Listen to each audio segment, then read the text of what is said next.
the repair, start by shutting the water supply off to the outdoor faucet. Then, turn the handle into the open position. Next, remove the handle by using a Phillips screwdriver. Remove the head nut from the head by using a crescent wrench. The threads are left-handed, so begin by turning clockwise until the threads are completely out of the tube casing. Pull the rod and head nut out of the faucet. Place the handle back on the operating rod without the screw, and then turn the handle clockwise until the rod assembly comes apart from the head nut. You'll notice an open section while looking at the stem screw on the rod assembly. Snap the rod loose from the stem screw. Now, grab onto the rod with the locking pliers, and with a second pair of locking pliers, grab the drain valve assembly and unscrew the drain valve assembly from the rod. Repeat same pair of locking plier steps for removing the plunger from the rod.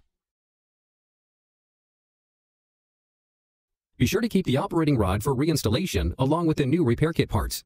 First, take the plunger and place it onto the original rod, and tighten clockwise with locking pliers.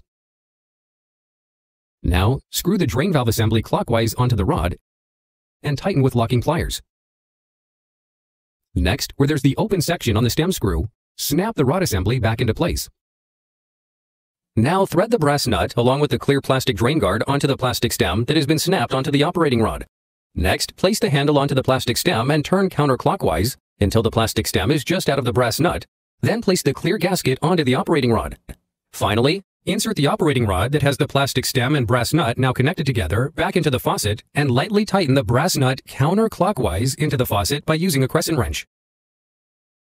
Finally, place the handle back on the operating rod, the identification ring and screw, then tighten the handle with a Phillips screwdriver.